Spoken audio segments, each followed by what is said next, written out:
ઉદાહરણ નંબર 9, કોઈ સ્થળે પૃથ્વીના ચુંબકીય ક્ષેત્રનો સમક્ષિતિજ ઘટક 3 ગુણ્યા 10⁻5 ટેસ્લા છે. તો બી નું મૂલ્ય આપ્યું છે. દિશાવાળા જ્યારે પણ સવાલો આવે, અહીંયા દેખો ચુંબકીય ક્ષેત્રનો સમક્ષિતિજ ઘટક આપ્યો છે, આ ક્ષેત્રની દિશા.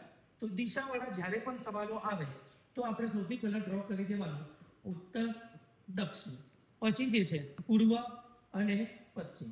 બરાબર છે, આગળ વધીએ. ભૌગોલિક દક્ષિણથી ભૌગોલિક ઉત્તર તરફ છે, તો આ જે ઘટક ક્યાં છે?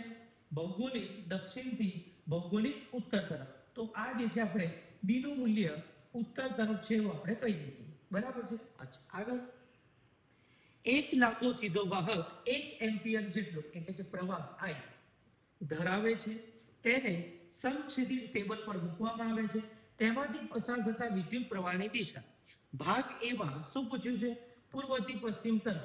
તો પૂર્વથી પશ્ચિમ તરફ, તો પૂર્વથી પશ્ચિમ તરફ જતો હોય વિદ્યુત પ્રવાહ અને ચુંબકીય ક્ષેત્ર હોય ઉત્તર તરફ. તો બંને વચ્ચેનો ખૂણો કેટલો હોય? 90. તો બળ કેવું લાગે? મહત્તમ બળ કેટલું લાગે? ILB sin થીટા જેટલું. હવે શું પૂછ્યું છે કે એકમ લંબાઈ દીઠ બળ આપણે શોધવાનું છે. તો હવે F નું મૂલ્ય કેટલું આવે?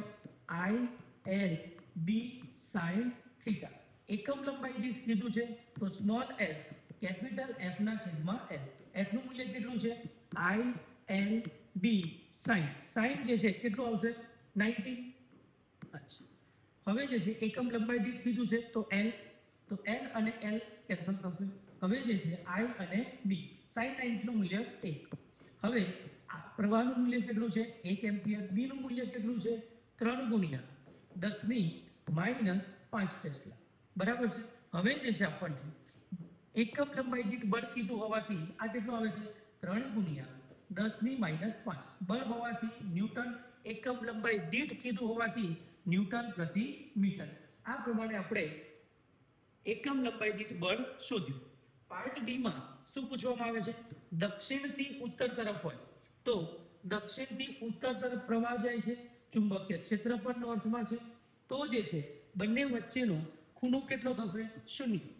ત્યારે જે છે બળ જે છે કેટલું લખાય? ILB sin 0. બળ તો અહીંયા જ 0 થઈ જશે. તો આપણે કહી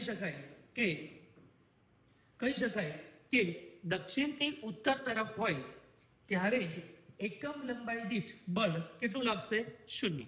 અથવા તો તમે સાથે સાથે અગર લખવું હોય small f is equal to capital F ના છેદમાં L IB sin 0. તો sin 0 નું મૂલ્ય 0 એટલે લખી શકાય f બરાબર કેટલા? 0. ઓકે.